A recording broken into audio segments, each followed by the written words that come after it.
Hey y'all, welcome to the Team LocoFit Roundtable, hosted by me, Laurin Conlon, owner of Team LocoFit.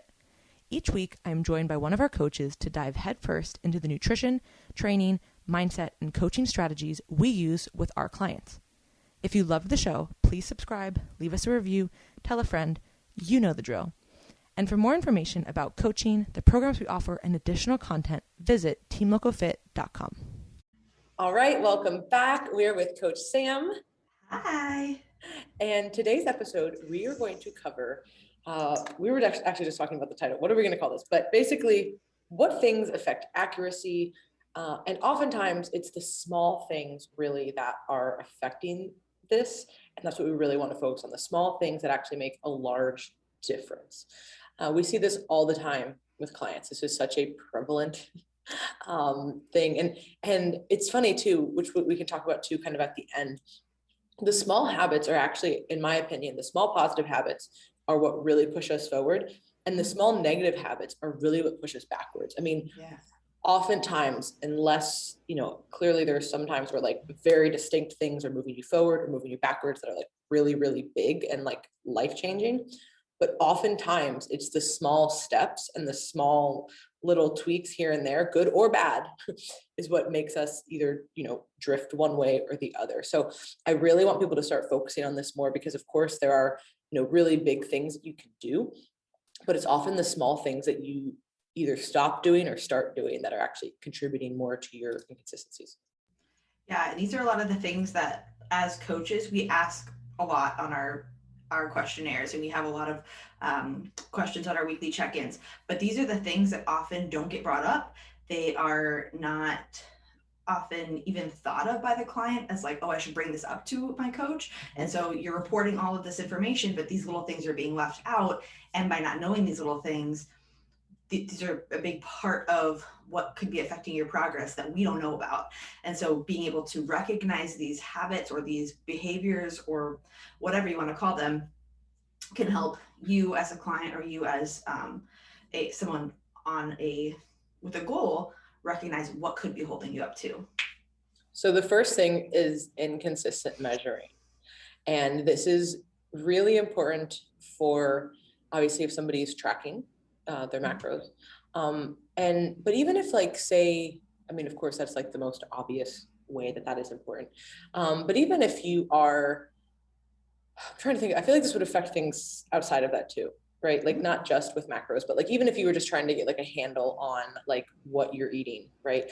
If you, maybe not inconsistent measuring, but like inconsistencies, like with the types of foods that you're eating, right? Like if you think, oh, I'm just gonna have chicken, but like 1 week you're having chicken, then the next week you're having chicken thighs with the skin on, like that's different, right? Yeah. Same thing with the measuring. Like, you have this example with oats. So do you want to share that one, which is super common? Yeah. Super common. Yeah, I think this is the biggest inconsistency that can happen is if you are one day using measuring cups to measure your oatmeal, and then the next day you're using a food scale. One day you're tracking with that food scale 40 grams of oats. Awesome. You know it's 40 grams because you used a food scale. You track it, it's accurate. The next day you use a measuring cup, and the half of a cup is typically or is said to be 40 grams, but it's probably not, especially if you're doing a heaping cup, a half cup, or less than a half cup, half cup in quotation marks, but you're still going to track it as that 40 grams when it was probably more like 50 or 60 grams, which is going to skew your macros, it's going to skew your calories, but you're not reporting that. And so if you're tracking it the same way, but you're not measuring it the same way, then it's going to be inconsistent. And the same thing goes for like whether you're doing like tracking your meat raw or cooked. In my opinion, as long as you're consistent, just keep doing what you're doing. But if one day you're tracking 3 ounces of meat raw and the next day you're tracking 3 ounces of meat cooked, that's different because the weight of your meat is going to change as it's being cooked. And so again, 3 ounces raw is not the same as 3 ounces cooked. So we can't track it the same way. So being consistent with how you're measuring and how you're tracking makes a big difference. And I just want to touch really quickly on the tracking of cooked food. So this question comes up so much. Somebody says, what's the most accurate? Well, certainly the most accurate is understanding how much you're cooking when it's raw, and then, portioning that out based off of that measurement. Can that be a little neurotic? Yes. Is it easier to weigh out cooked portions? Yes. So what I would say for people on how to figure that out, say for the first time ever. So let's say that you're cooking steak or chicken, some type of meat. You weigh it raw. And for this example, we will say that it is 16 ounces, which is a pound of raw meat.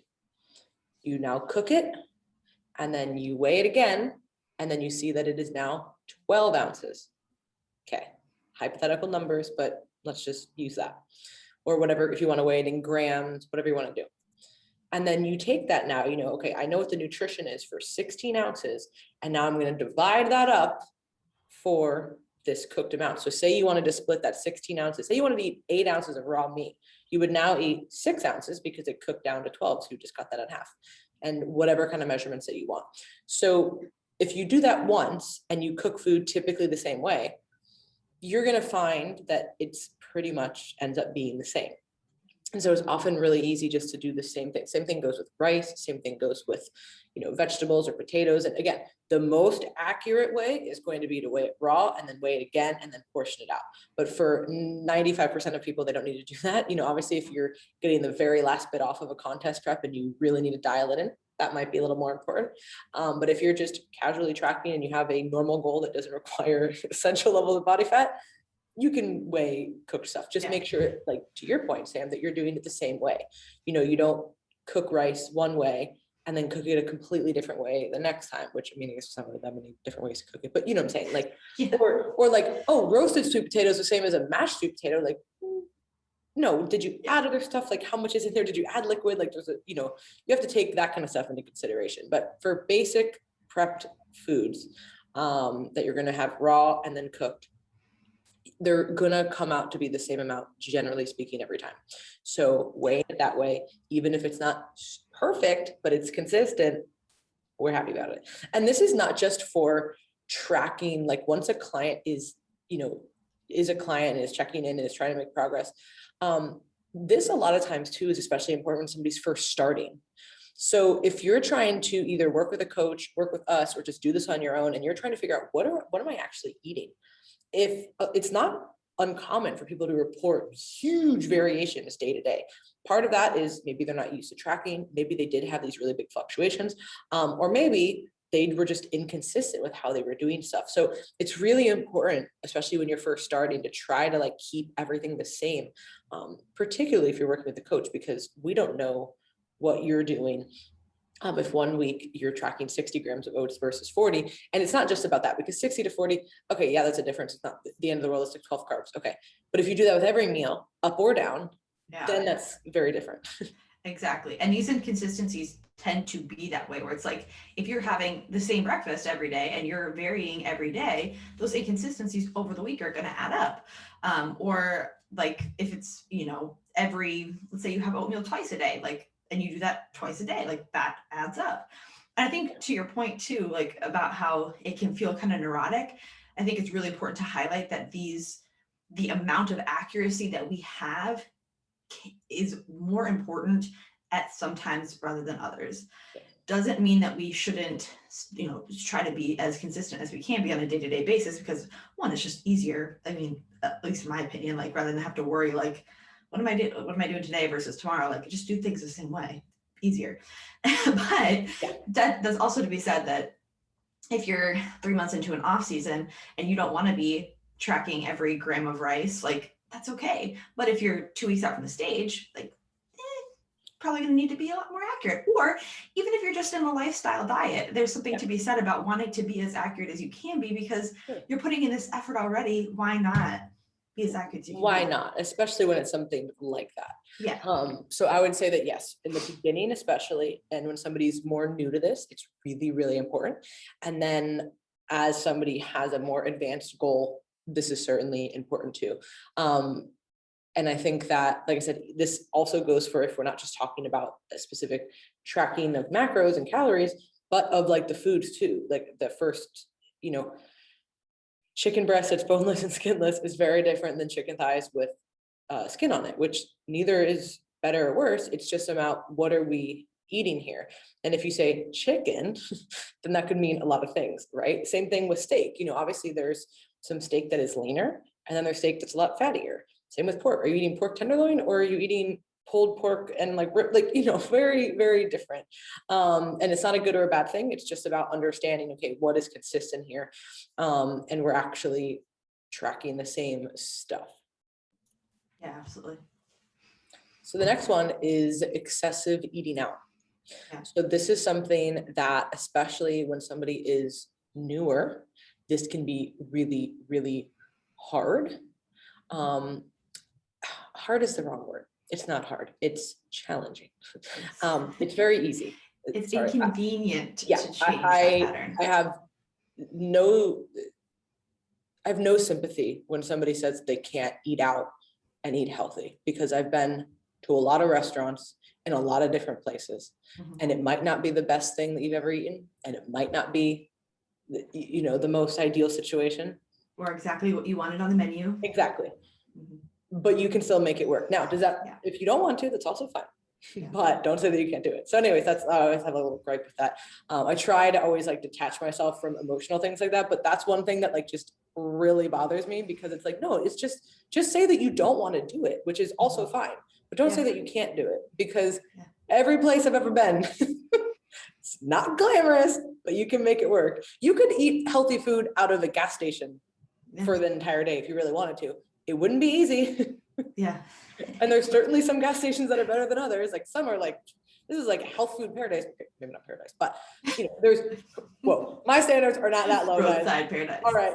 But you know what I'm saying? There's some that are pretty solid.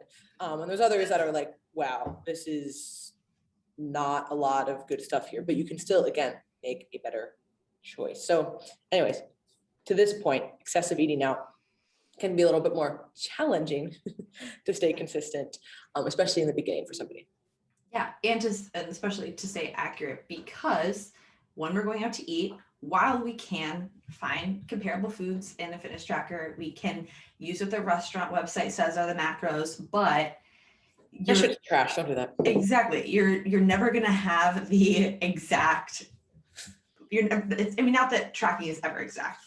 Let's just say that too, but it's going to be a lot more inaccurate than what you have made at home and what you're able to track from home. And so if we're doing that on a consistent basis, meaning we're doing that 3, 4, 5, 6 times per week, again, what you think you're eating is probably not what you're eating. What you're telling me you're eating is probably not what you're really eating.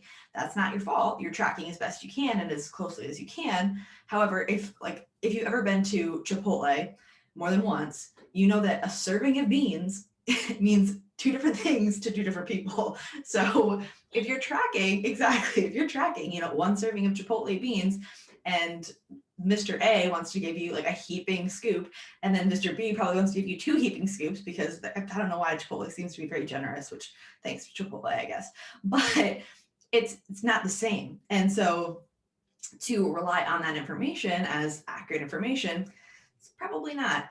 And again, doesn't mean we can't do it. You can do it. And those inaccuracies 1 or 2 times per week, probably not going to make a huge difference. But again, if it's breakfast, at lunch, and dinner 5 times a week, that shit's going to add up.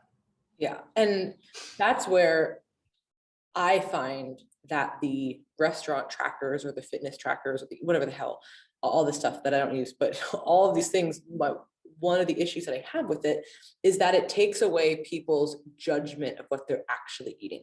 And I think that if people actually step back and said, all right, what am I having? Now, can it be a good reference? Certainly. But to that example that you just shared, say you are, okay, I'm having a serving of rice or beans, but then it looks like, all right, this was way less than normal or way more than normal. Now, are you probably going to be fine if you track it as 1 versus half or 2? Yeah. But we're talking about when things are not working and somebody is still learning or whatever. But I just think that looking at the food nutrition labels and whatever can really sometimes just take away the autonomy over somebody, and really the judgment of what am I eating? Thinking, yeah. You know what I mean? And now it can be really useful for multi-ingredient meals because you don't know what's in that, you know what I mean? And you would be blown away to see the types of calories that are on those sorts of things. So like, say like you go to like a breakfast place, right? Like one of those like specialty breakfast places, and you get like, you know, the pancakes. And unless you've worked at that, like a place like that, like you often don't understand what they're putting in there. And it's a lot. Like I'm talking like globs of butter and like all, and that's why it tastes so good, right? That's why it's also 1,000 calories. So for things like that, like, yeah, maybe a little more useful, right? But if you're like, all right, I'm going to order a piece of fish and a baked potato and a side of veggies, I think that you should challenge yourself to say, all right, what is on here? And actually use my critical thinking skills to see what this looks like. When in doubt, always assume that restaurant food is made with more fat than you're used to cooking with, unless you cook with a bunch of fat, which could also be the case. But they use an exorbitant amount of added fats because it makes food taste good. And most people want to go to a restaurant to eat tasty food. And we, of course, recommend that as well. But this is, to your point, Sam, like if you're doing this every once in a while, it's really no big deal. But there's a lot of people who, for their work or with traveling or just by choice, they eat out a lot. This type of stuff does add up, and you don't feel it. Like you're not like, oh, this was cooked in oil and they added all that. Like, no, you don't really taste the calorie. Like you just, oh, this tastes good. You know what I mean? So it's not really regulating with hunger either. So it's one of those things to just be aware of. And especially if you are obviously just learning, or you do have this like big goal that you're trying to achieve, like that could, hinder you. Yeah. And I think with the eating out too, again, not to say you can't do it 100%. And that's one of the beautiful things about flexible dieting is that you can make things like this work, and work with relative ease. But having the ability to be critical about your food and being able to say like, oh, this says that this I don't know, this pancake has 120 calories. And it's like, but it's bigger than my face. I don't think that's probably right. Being able to maybe 1,200. Yeah, so I think they missed a zero. Like being able to actually think that through, based on what you know. That's the first thing to do is be critical about it. Look at what that tracker is actually telling you and say like, is this truly reasonable? And then second of all, being able to make decisions, like you said, that are in alignment with your goals too. Because if you're, again, have this either lifestyle diet or prep or whatever, you're probably going to need to be a little more conservative and choose the single food items as opposed to the multi-ingredient meals, and be more, not choose probably the perfect thing you would want on the menu. But again, if we're in a different season, maybe you do choose that thing and you just recognize that this is probably not the most accurate tracking, and that's okay. But also, if you're in a position where you probably need to let your coach know that, I went out, had this food, no idea what was in it. This is what I guessed, but my macros are probably pretty off for this day. Cool, thanks. Yeah, and we try to, of course, work that in for clients within, their situation, where it's like, hey, you can go and have those meals and it's not going to completely throw you off and it's not going to completely change the program. And that's what we really, really work into things. But that's not every meal. And that's where I think that conversation needs to really come to this middle ground, because it's so much either like you have to track it perfectly and you have to know exactly what you're eating, like don't eat out, don't be inconsistent, don't do all this, or just eat whatever you want. And just like there has to be a middle ground. So if you know that for a few meals a week, like you're going to have a little bit more lax around it, you need to be on point for the other meals. And whether that on point means you cooked it or it's a meal prep company or you're eating out, you need to then make those choices. All right, I know later in the week, I'm going to go to X place and get X meal or something like that.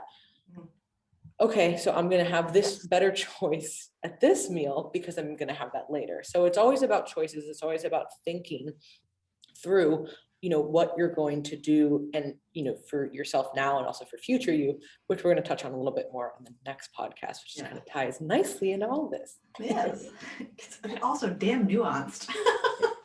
As always, everything we talk about, but that's why we talk about it on these podcasts. And that's why I think all of this is so important for this long form discussion, because you can't do this in a short little bit. Tracker inconsistencies. another Oh, gripe of mine. yes. Yes, you have a lot more experience with this because I don't use tracking apps, but Yeah. let's hear it. Yes. This is again, I've always used I use MyFitnessPal. I've used it for like 7 years on and off, which is kind of fun because I can go back and be like, what were my macros when I was like 2 days out from the stage, and be like, holy shit, I can't believe I did that. But like that's what I've always used, and it has its perks because you can enter in your own recipes, you can enter in your own foods, you can there's a lot of uh, things already preloaded on there, and some that are verified, some that are not. The problem is there's a lot that's not verified, and you can enter in your own foods, and there's a lot on there. So people can enter in whatever they want, and a lot of times um, people don't have to enter in macros. They can just enter in the calories. Again, it doesn't have to be verified. And so you can be tracking something that you think is accurate, but it doesn't actually line up with the food itself. So the example I always give, and I know we've talked about this on the podcast before, but one of my biggest tracker inconsistencies, and Lauren knows this, my neurotic self about died 3 weeks into prep, or 3 or 4 weeks into prep. I realized I had been tracking my salmon wrong because I had chosen a salmon in MyFitnessPal that had 1 gram of fat for 3 ounces of salmon, which if you have any critical thinking skills, you know, salmon's a fatty fish. That's probably not right.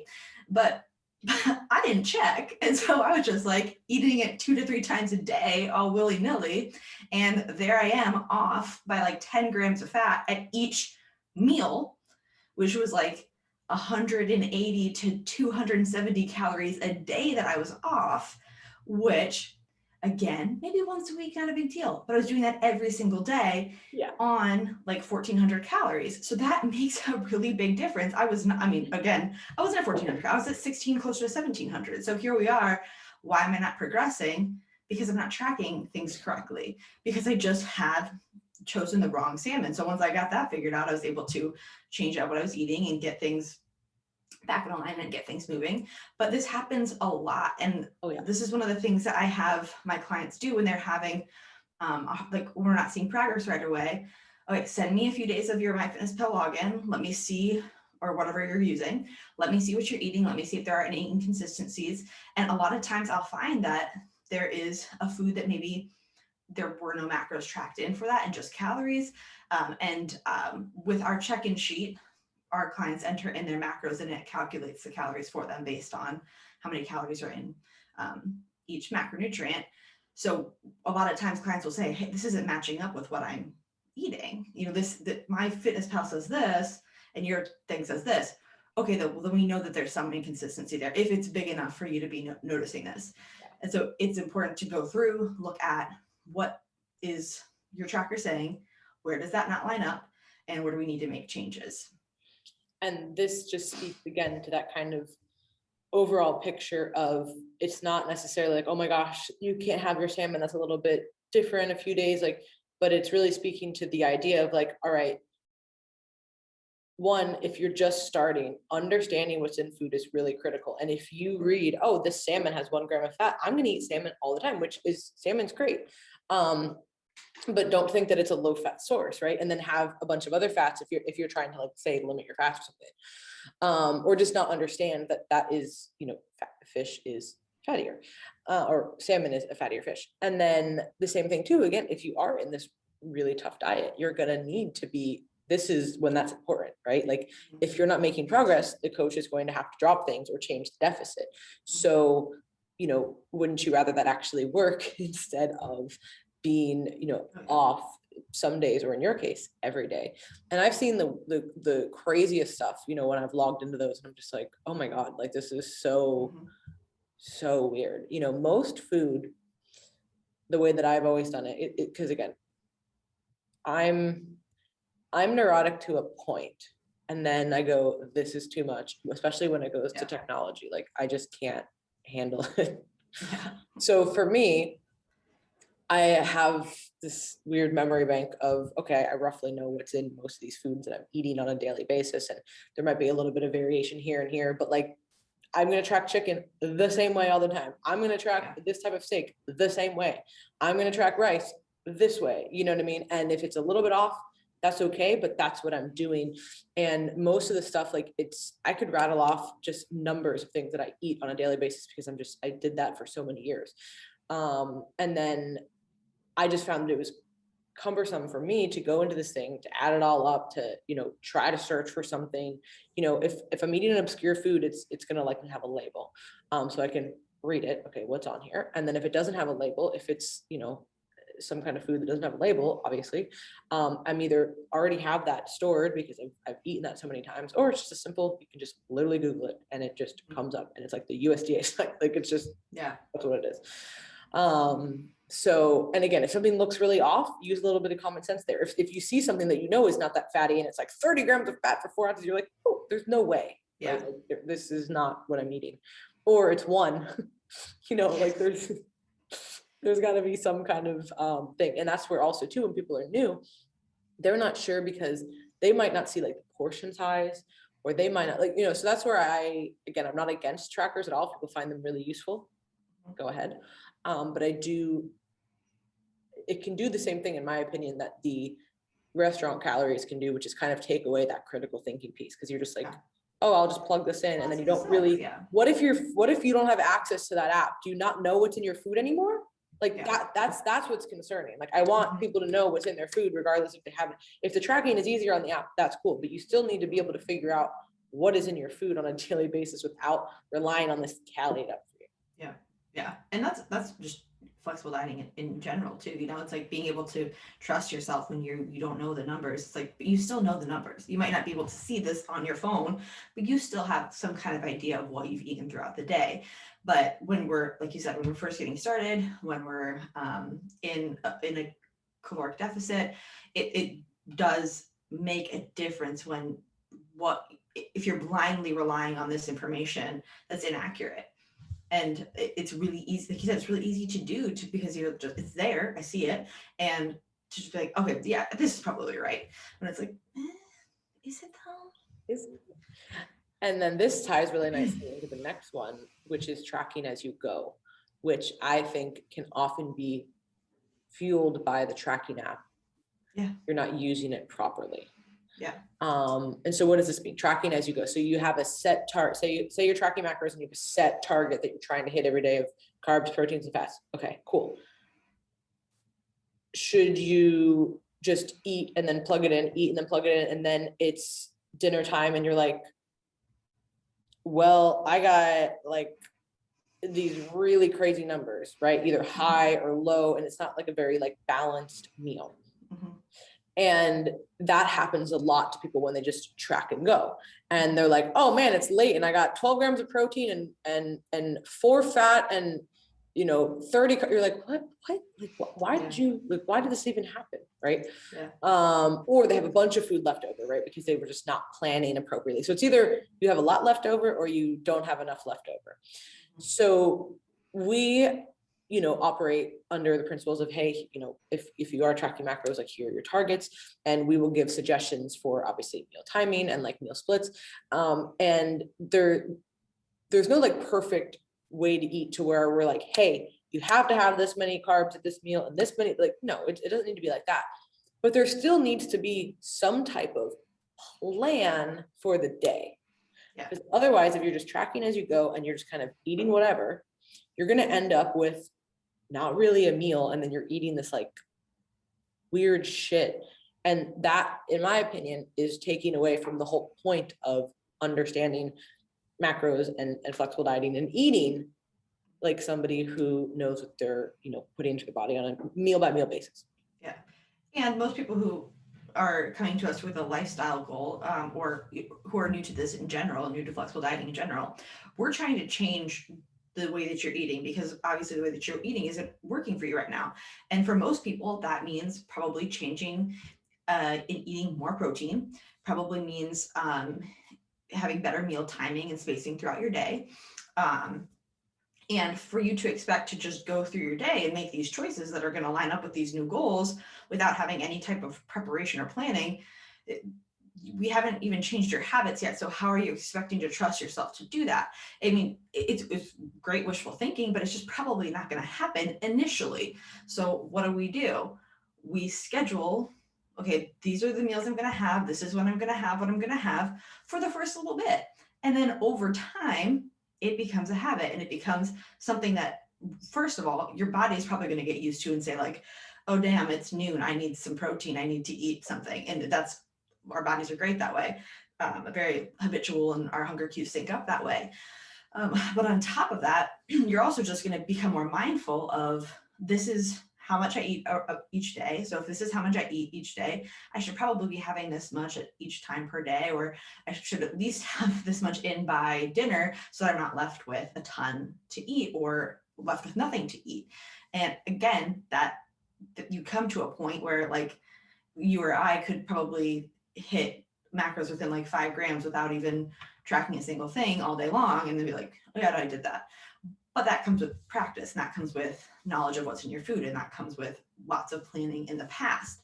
So that effort up front and planning ahead and scheduling out your meal timings and your meals can help you to get in those habits, understand what's in your food, and then not have to plan as much in the future.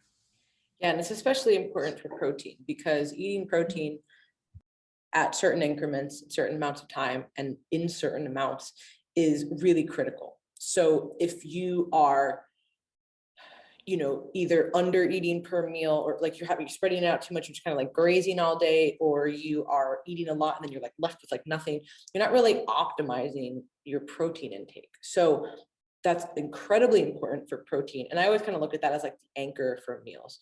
If you want to do 3 meals and like a snack or like a protein shake, that's usually pretty good. I would like if people can get 4 pretty even protein splits. But for some people, even if it's just 3 plus that kind of other snack, that's better than nothing. But I think it's really important to when you sit down, and this is so useful for clients, doesn't matter what stage they're at, to say, all right, I know what my rough targets are. And when I sit down, I'm going to eat about this much. And it's generally centered around the protein. And then depending on if somebody's splitting everything pretty evenly, that's pretty straightforward. Or if somebody's doing a more like, all right, I'm going to eat more carbs around training. Like say they have to kind of, say they're eating like a moderate amount of carbs. So they're not just gonna have like a high carb in every meal. So they're gonna say, I'm gonna pick these meals to have carbs. I'm gonna pick these other meals to have higher fat. So whatever you're doing that works for you and, we've deemed works for your schedule and everything, or you're doing on your own, that's fine. But you still sit down and you have like a rough estimate, and you're not just like, oh, I'll just see what's here. And then, oh shit, I'm left with all this later or none of this later. We really want to avoid that, because guess what's going to happen? This is where it leads to inconsistency. If you have a lot left over, you're probably not going to hit that. And if you have nothing left over, you're probably going to go over that. Is that the end of the world? Not every once in a while. But if it's on a daily basis, that's what we want to avoid. And that's where the planning comes in and the education piece comes in. Mm-hmm. And those daily inconsistencies can manifest in compensatory behaviors and saying, oh, I didn't hit my macros yesterday, so I guess I have a little bit more I could eat today. And then we overeat today, and then the next day you're not as hungry. And so what do? You probably undereat again. And then it becomes, it can either be compensatory in the sense where you're like actually restricting and overeating. And it can also affect your hunger cues, where your body's like, well, I didn't eat as much yesterday, so now I'm really hungry today. And then the next day you're not as hungry because you overate, and it can become this cycle. And that a lot of people in just like general public go through that cycle of like overeating, undereating without even knowing it. But when we're tracking, it can become like, that those inconsistencies can lead to that. And then I'm pregnant. I forgot what I was going to say next. So well, the next point is about delayed tracking. So this, is something that kind of ties into the other one. So basically you've gone all day and you're like, all right, I'll just put it, I'll do this later. I'll do this later. And then you kind of eat. And part of this could contribute to the last problem, which is when you track as you go, you might be left with something awkward. So not like you're like at the end of the day, you've already eaten all your stuff, but maybe you're, oh, I'll eat, I'll see what I have left for dinner. That could kind of lead to this problem. But just in general, say you eat all of your meals, right? And then you're like, oh, I'll just do this later.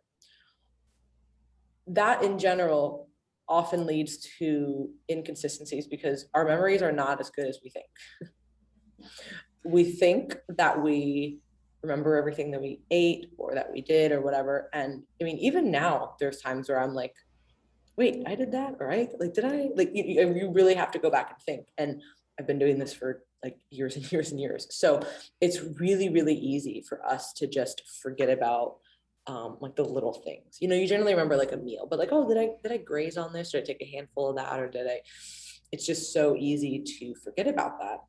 Mhm. And then that's when, again, these little small inconsistencies really add up, because if you do that once, that's okay. If you do that multiple times a day, every day, now we might have 400 or 500 extra calories, which might work for your goals, but it also might not. It might completely Yeah. change what we think is your baseline, and it's very, very skewed. Yeah. And this could be one that is accidental, and it can also be one, and I use it in quotation marks, whereas you're at home by yourself and you're like, I'm just gonna have a handful of this. I'll track it later. And then you don't track it later, and it's like it never happened, right? Like you don't see the numbers, you don't know it's there, but your body knows it's there. Your body knows that you had that. And that happens several times a day because it probably does. If you're doing it once, you're probably doing it twice. You're probably doing it 3 times.